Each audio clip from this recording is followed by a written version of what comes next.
So very warm welcome. We are recording this session, so if anybody wants to be on camera, you can switch your on screen, you can switch your camera off. But it's so helpful to have these sessions recorded for those who can't come, and it will be quite practical, I think, tonight. So a very warm welcome to this Hangout, Breathworks Community of Practice Hangout session. I love the title. So we're going to hang out together tonight for 1 hour. I'm really looking forward to it. And a big thank you to Shannon Phillips, who I hope you all know, the Community of Practice heroine, keeping us going and together. Really wonderful work you're doing, Shannon. So she's here to host the session. You're getting some thumbs up here, Shannon. Yeah, I think without someone like Shannon, we wouldn't get so much connection online. I really do think, having a connector like Shannon and asking us questions, asking questions and keeping us going in our practice is just wonderful and very helpful. So the theme for today is pacing. And I'm going to very, very briefly just review what pacing is. Yeah, I guess most of you are familiar with pacing, but I think there's no harm in repetition and reviewing what pacing is, and boom and bust, of course, that is really what gets us into quite the opposite of pacing, into the boom and bust cycle. And it's it's at the heart of the breathworks work, really, mindfulness work, isn't it? Pacing, particularly in the Mindfulness for Health mindfulness course. So, and then we'll go really into a little bit of sharing with each other, first of all in small groups, and then we come into the group. And this session is really about hearing and learning from each other. That is what we will be doing tonight. So I will very briefly share my screen.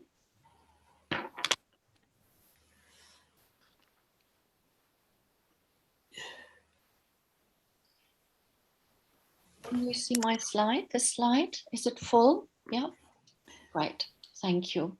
So more people are coming in, it's fantastic. So pacing, what is pacing? Pacing is a mindfulness practice that allows us to be aware of, I want to say, how we choose to engage in our activities and what activities we engage in a day, so that we can do more of the things we need to do better and with more resources and energy, and so that we can do more of the things we love doing.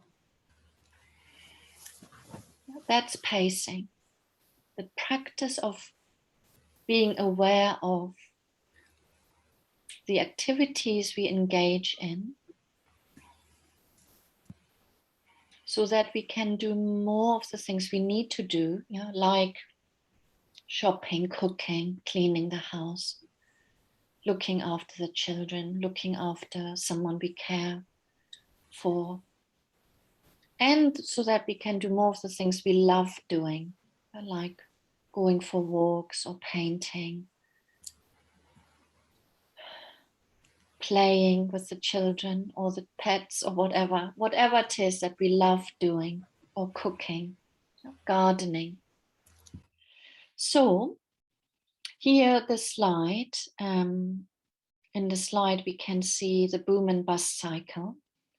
I imagine most of you are familiar with the boom and bust cycle, but this is just a little review. So we go into boom, overactivity, when we feel we have energy, when we feel resourceful, when we feel alive, yeah, and we have energy. And so we engage, yeah, in gardening, cooking, working, doing lots of things in a day. And by the end of the day, or after 2 days, we are completely, yeah, out of energy, tired, exhausted. Yeah, our pain most likely flares up. And so we go into bust because we have an empty tank. We've spent all the energy because we've done too much. When we go into bust, we don't have any energy. There's no resources left. So we can't do very much at all. So we are underactive, if you like. We need to rest, sometimes sleep all day, have many breaks. You know, sometimes we can't work. And then as we recover, we start to feel better. We have more energy. And then we try to make up, yeah, for all the things we couldn't do when we were in bust. And then, yeah, we go into overactivity again, yeah, because we want to do many things and we want to make up for the things we couldn't do. And then it starts again, yeah, boom, we go into overactivity. And when we do this over time, yeah, our resources get more and more depleted until when we continue with boom and bust, we can't do very much at all anymore. So we never really fully recover. Each time we go into boom and bust, we have a little bit less energy. Yeah. And so it goes down. Yeah. Our energy and resources go down. This is why it's so important that we learn how to pace. So this is just a little bit of a review of boom and bust and what happens. And it happens to all of us. Yeah, boom and bust. It can happen in one day, but often it's a pattern. It's a tendency we have to go about our day. And the good news is we can change that. We can change that by becoming more aware of how we engage in our day, how we engage in activities, how do we do the things we need to do and want to do. So what I suggest we do, we're going to go into breakout rooms in threes. You have 15 minutes. And this is always also a practice of listening, mindful listening, and mindfulness of time. So maybe decide who could be the timekeeper and, you know, who could keep you on track and who could make sure that you share your time equally. So ideally you keep an eye on that together. But mindful listening to each other and sharing the time. And I want to invite you to reflect on a few questions that I will share in the message box. The first question is, what stops you from pacing yourself?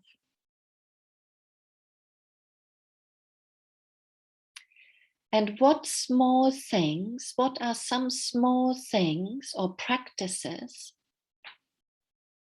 that help you to pace yourself? Yeah, we all already have some practices, some things that we know that are helpful, but that sometimes go out of the window.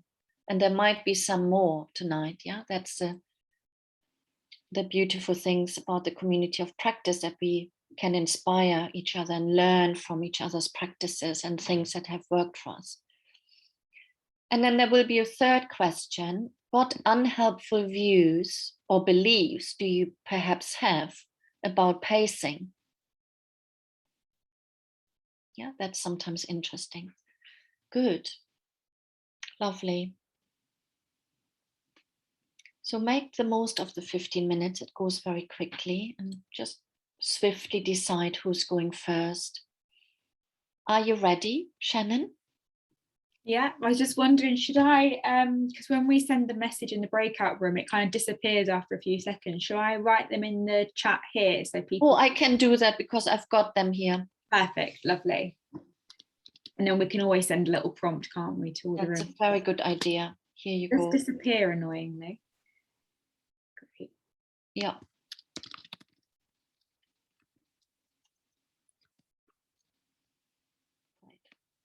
I'm just keeping an eye to see if there's any, if we've got enough people in each room, which, yeah, it looks like we have. Right. So there'll just be I'll have it open for 14 minutes with like a 60-second countdown. So it'll be 15 minutes in total. So you won't get cut off mid-sentence. And as well, it's useful to, just from feedback we've had before, if you're having a really good chat with someone, it might be worth just noting their name or asking about if they're on what their name is on the community, because we don't save who's in each breakout room afterwards, and sometimes we get a question from someone to say, I had a really great chat with so and so, but I don't know who they were or their name. So it's just worth noting that as well. Yeah, great. And then you can continue supporting each other on the community hub. Exactly. Yeah, exactly. Great. Thank you, Shannon. See you shortly. Welcome back.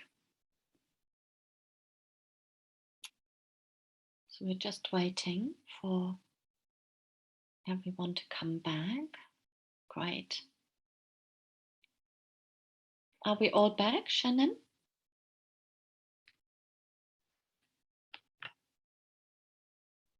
Yeah, I think so. Great. Welcome back. So I've just shared with Shannon that I didn't really pace myself and us tonight because I was going to start with a practice. Isn't that interesting? And I was in doing mode of mind. Isn't that interesting? That was my intention, and I shared it with Shannon when we had a chat before we opened the room, that I was going to start with a practice, a short practice to arrive. And I didn't. I was straight in doing mode, wanting to make the most of this hour. So we're going to do a practice, and this is what happens, isn't it? Often, yeah, that we are in doing mode, already thinking about the next thing rather than having a break, pausing. So let's pause here, and we do a very short practice to arrive and to let settle what you've shared, learned from each other, explored. So let's find a comfortable spot. This is just going to be a very short practice, a few minutes, under 5 minutes. So let's gather ourselves. Let's gather ourselves up. I love that expression in English.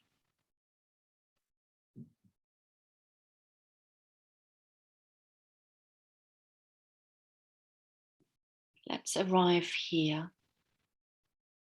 in the body, feeling the feet on the earth, the sitting bones in contact with the seat you're sitting on.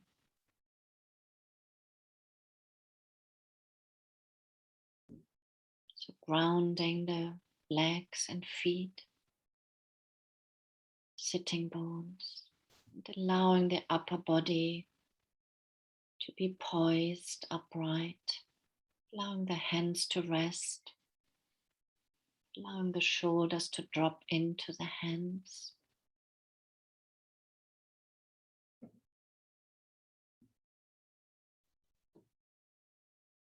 Soft face, soft forehead. You might want to move the jaws from side to side to loosen the mouth and face a little. Sometimes it's helpful when we practice to have the mouth open just a little bit and the chin tucked in just a tiny bit. So you can explore that and notice how the whole mouth, tongue,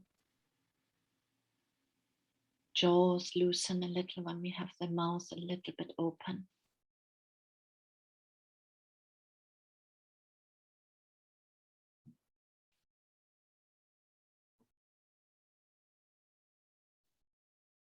Taking a few deeper breaths here.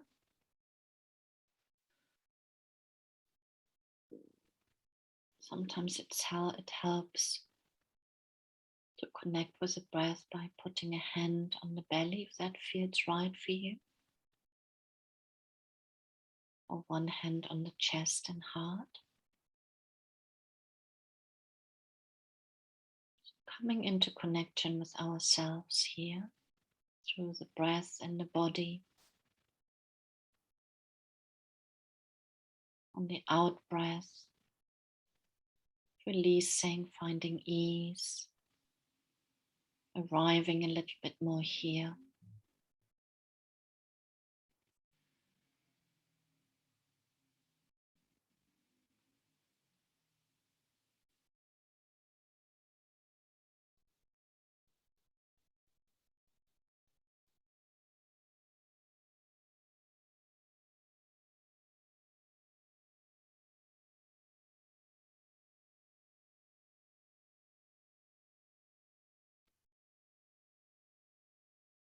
And then bringing a curious attitude, open, friendly to what's here now in your experience. Noticing bodily sensations just now, with a kind, open attitude. Emotions.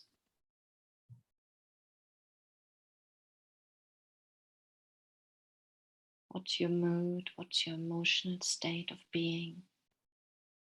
How are you right now in yourself? So we can check in with ourselves here in the same way as we would ask a friend, how are you?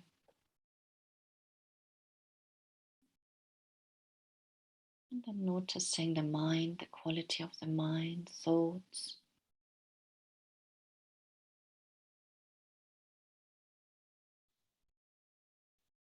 And then taking another deeper breath. And then bringing this practice to close.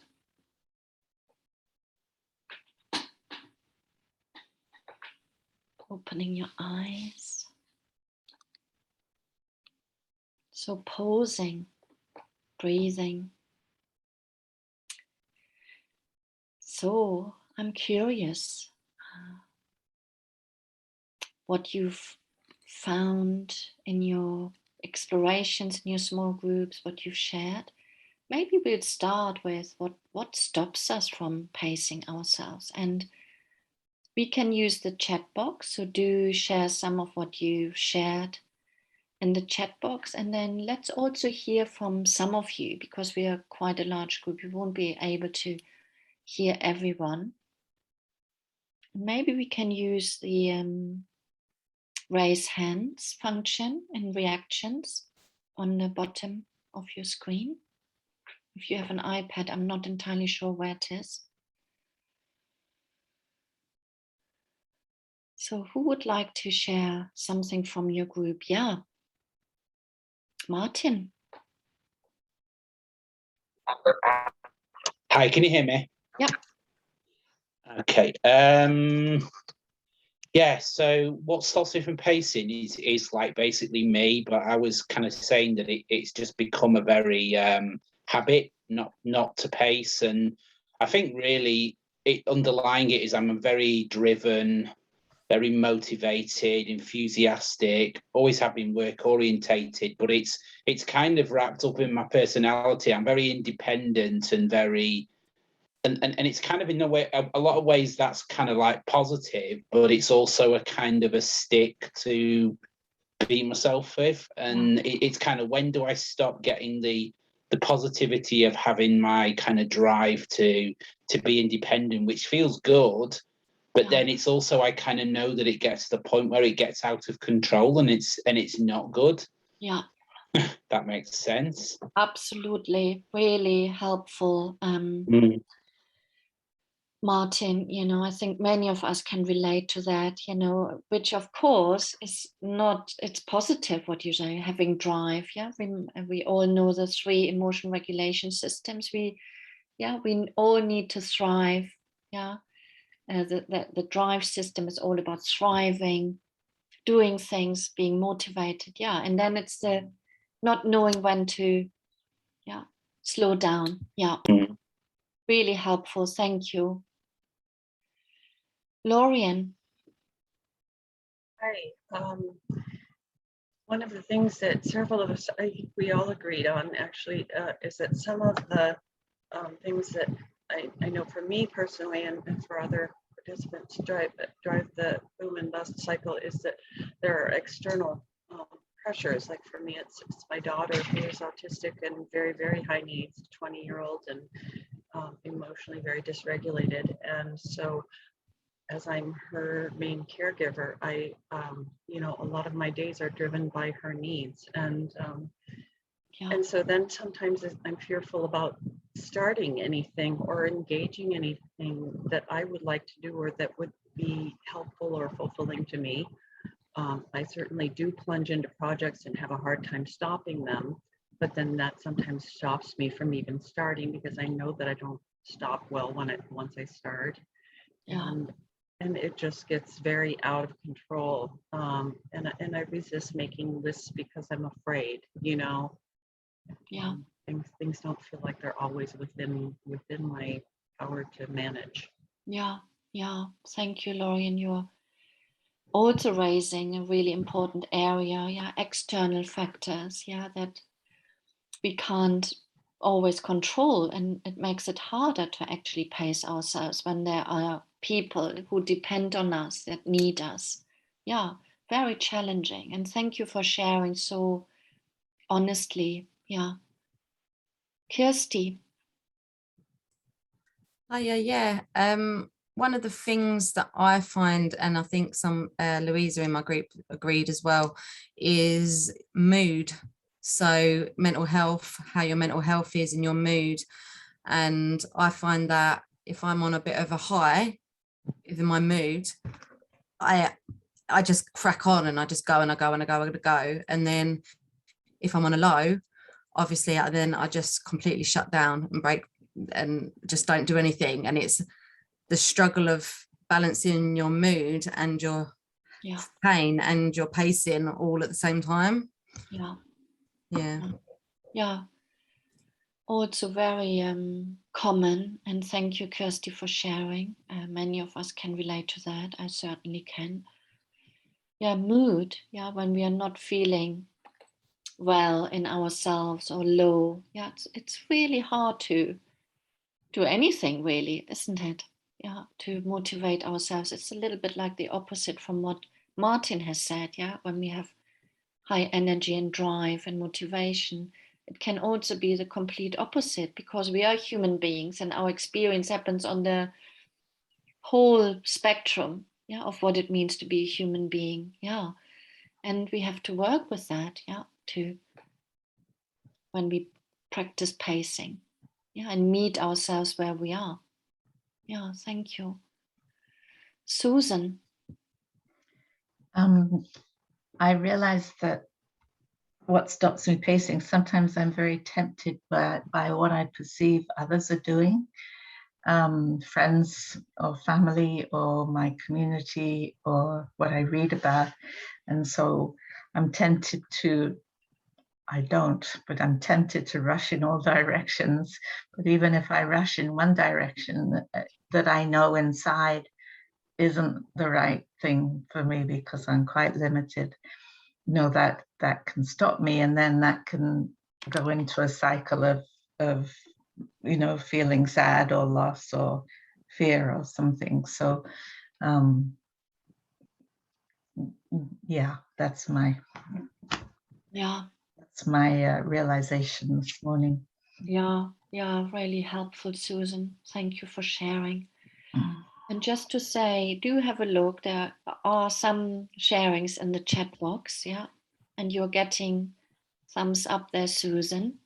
I hope you've seen that from others agreeing with you and recognizing what you've just shared. And yeah, do look at the chat box, what other people are saying. I won't read it all out, but we just want to use the chat box because we can't all share. Yeah. I was just going to say, I don't find the boom and bust cycle very, I get pacing because I have to pace massively, Yeah, the condition Ali. I have. But sometimes I think the boom and bust can lead to a bit of self-blame. I know that's not the intention. Yeah. But somehow there's this magic way to manage.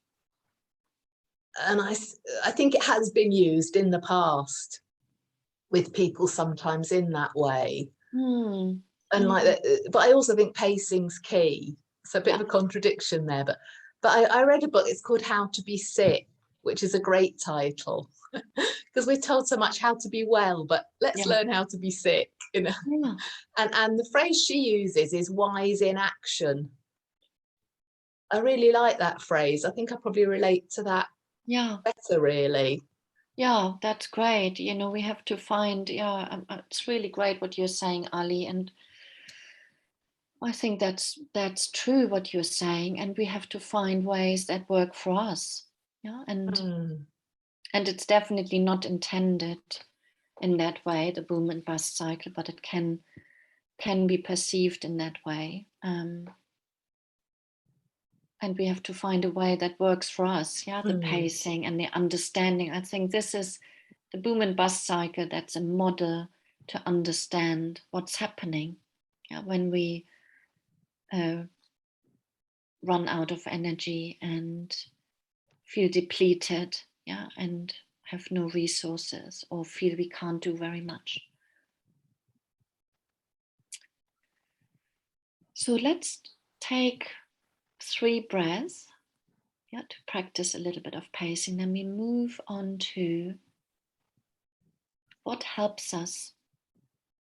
Yeah, what helps us to pace ourselves. And Ali, what helps us, this could include what helps us to be sick, well, or unwell, well. Yeah, what helps us to be unwell, well? Because it's true, when we are not feeling well, there's this view or belief that we need to be well. Yeah? But we can include in the next one, what helps us to be unwell, well? What helps us to pace ourselves? But let's take 3 breaths here before we move on. Just a moment to connect again with the feet, sitting bones, the breath, with our experience. So finding connection again with what's here and whatever that is, pleasant, unpleasant, painful.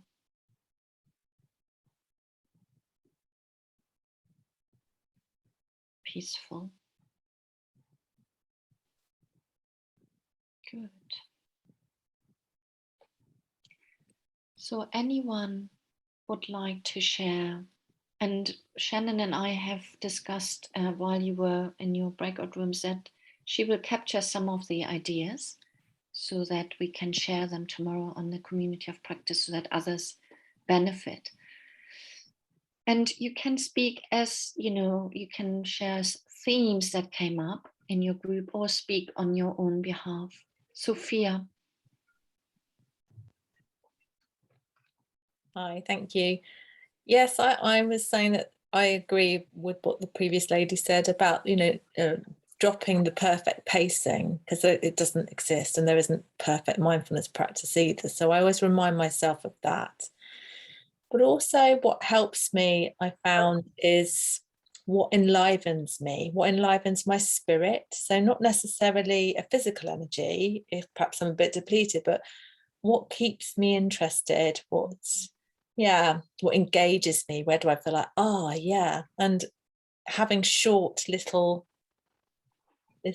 achievements also helps me. And I think Shannon put a fantastic post out, didn't she, the other day or week about the pacing and what I have done list rather than to-do list.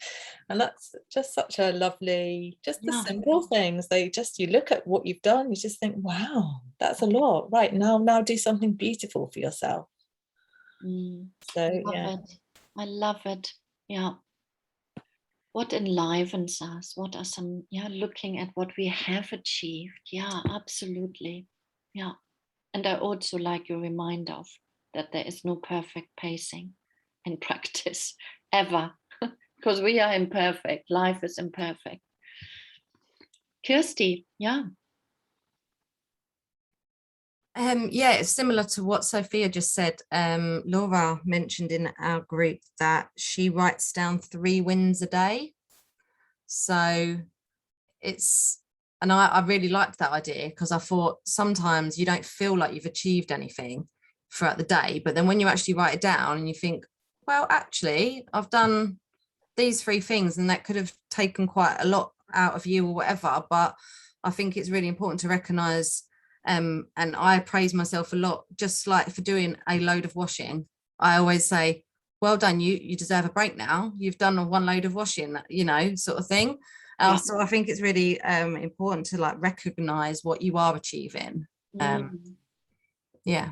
Really good. Yeah, very good. And I love your self-praise there. Yeah, wonderful. We can be so harsh, can't we? So rare. Yeah, that, we sort of say well done to ourselves. Yeah. Anybody else? Anybody who hasn't said anything, who would like to say something? Sure, there have been lots of practices and helpful things in your group.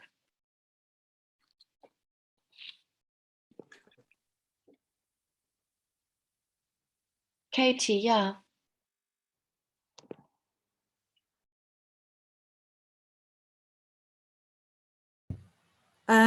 This might sound a bit sort of contrary to the whole boom and bust thing, but I, in terms of doing more on the good days and less on the bad days. But I think I sometimes like to think of myself as a car. There's generally in a cul-de-sac with flashing lights on, desperately revving. So I think changing down the gears or up the gears, I'm not quite sure what the language is for cars. But I sort of listening in the morning to where I'm at in terms of those gears. Because if I can get a picture of where I'm at, or feeling for where I'm at, then that sort of driven mind that Martin has described so perfectly, which I'm sure counts for many of us here. It's sort of we can sort of regulate that more, can't we? And step more into where we're genuinely at and what spoons we genuinely have, if that makes sense. Yeah, absolutely. Yeah. But then also being wary of that, like I've had a day like that today, so I'm still trying to step on it. I'm still trying to drive my car fast, even though I should be in first all day. So I'm being kind to that, and almost finding it amusing. It's like, my God. So the more sort of playfulness and humor and rather than the drama and the despair is always good. Yeah. And that comes from kindness to self. Yeah, anyway, I'll stop going on now. But you get the gist. Thank you for sharing. It's a really good analogy. And what you've just said, kindness, playfulness, humor, and this awareness you're having, how we all know this. We know we are in, 3rd gear, but really we need to be in 1st. And yet we don't do it sometimes, and then not adding another layer by being harsh, but sort of having a laugh, or if we can. Yeah. Or a cry, if that's going to do the job better. Or commit a cry. Yeah. Cry because there's pain, there's frustration or sadness. And then you can let all that pass through, and then you can assess again where you're at. but sometimes you just need to do the morning and the whole mini cycle of grieving. Yeah. Right, I'm going now. I'm going to mute. Good. Thank you, Katie. Really helpful. Bex. Hi, thank you. Yeah, in my group, Louise mentioned that she sets a reminder 3 or 4 times a day just to check in with herself, maybe have a lie down or a meditation session or something like that. And I thought that was a really good idea because I intend to pace, but I forget. And I forget to check in when I'm embroiled in work or doing something that, you know, is filling up my time. So yeah, I just wanted to share that one because that's something I'm going to try now. Yeah. So helpful, isn't it? Because we forget, don't we? We are on autopilot often, or in our habits, or you know, life is happening. Yeah. Lots of different ways of reminding ourselves. Great. Shannon. So I just come in with one. It's one that I actually didn't really have space for my blog, the article, but I think remembering that you can pace with people as well as activities, in terms of there are going to be some people that drain your energy more and some that give you energy, and even though you can't always avoid the people that drain you, it's, I think, just the awareness of knowing, okay, right, when I'm around this person, I'm really, really tired. Whether that's because you've had a great laugh and, you know, lose their energy, or because they're mentally draining you with like negativity. So it's just being aware of it, I think, and kind of knowing whether you need to change, you know, your day or make excuses to kind of keep meetings short or whatever you need to do. Right, thank you, Shannon. There's some good stuff also in the chat box here. Trusting that windows of opportunities do come, especially when I'm less rigid and controlling, Mas is saying. Yeah, I know this as well. Yeah, when we create a little bit more space, yeah, other things can happen. Yeah. And kindness, of course. So let's take another 2 deeper breaths here. Let's pause.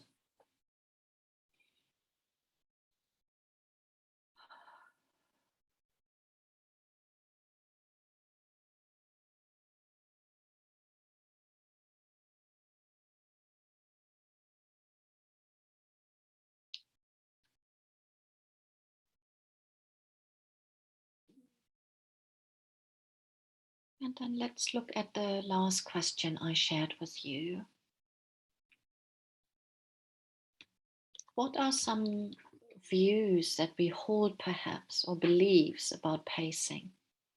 I think Ali has actually said something already about that. You know, the view we have about being ill, or the view about pacing. Anybody would like to say something?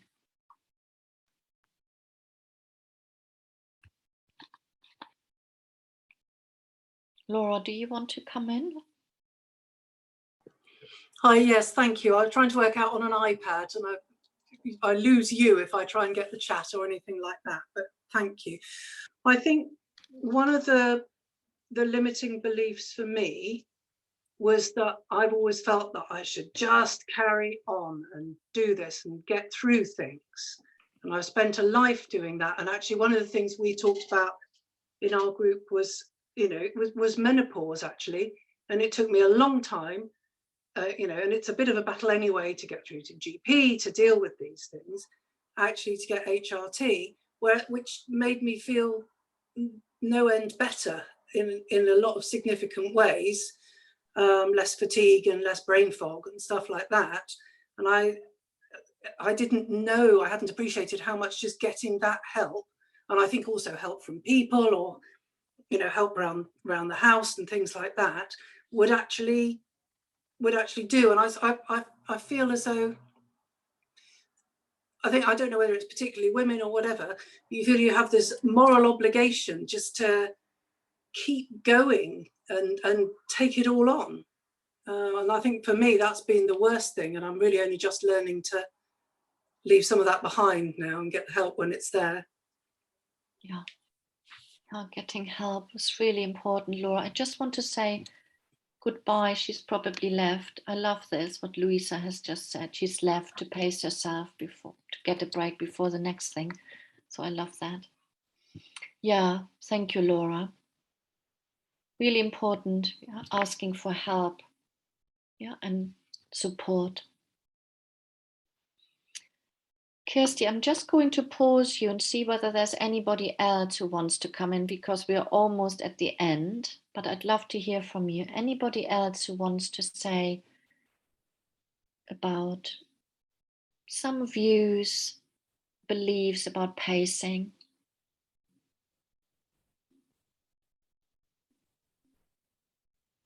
Go for it, Kirsty. Yeah, it was just one of my biggest issues is comparing myself to what other people can do. So that is because of my age at 34, I feel like I should be able to do a lot more than I can.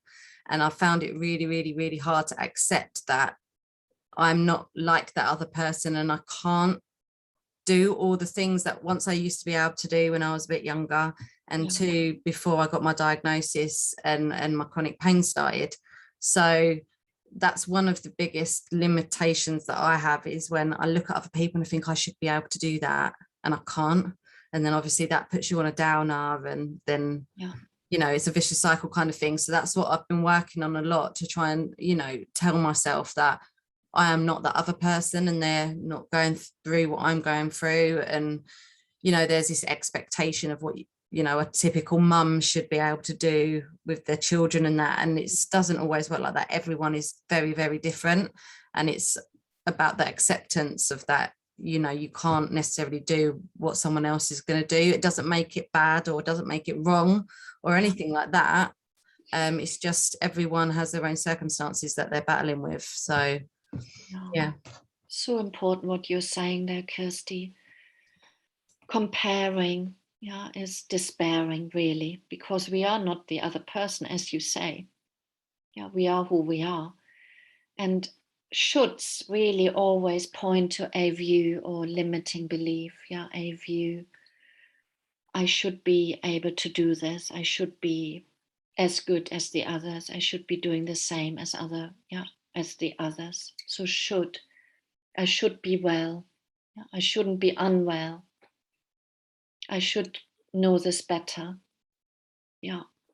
So shoulds, point to a view that we can examine. Is that actually true? Can be very helpful. Anybody else, before we do another brief pausing practice? Anything else? Lynn. Yeah, I think on what was just said, and comparing yourself to other people, I try and tell myself that we're not living their life, obviously, we're living our own, but actually we don't know what they do when their doors are shut. They might sit down and have half an hour with their cup of coffee. We can't see that. So that helps me a lot, because I think as I've got older, I've thought, why all my friends seem to be doing so much, but then I think, well, they haven't got my life, have they? So I don't know, but I can't see, and I'm sometimes horrified to find they might have sat down all afternoon watching television, and I certainly wouldn't have been doing that. So I think it's helpful not to compare because of that reason. Thank you so much, Lynn. We don't know what's really going on for other people and what they do. It's just a tiny bit we see, but what's underneath and how people live. So helpful, Lynn. Thank you. So let's just pause once more. So we are at the end of this hangout session. So we can just be curious again about what's here now, what we've heard, engaged in, shared, experienced. You can once more connect to the body, the feet, sitting bones, maybe hands, shoulders, face, and connect to each other here. You may just want to take 1 or 2 breaths with our eyes open now and take this community of practice in, who has arrived here, who has come, shared. We are all so different and have similar experiences and different experiences. So good to see so many of you.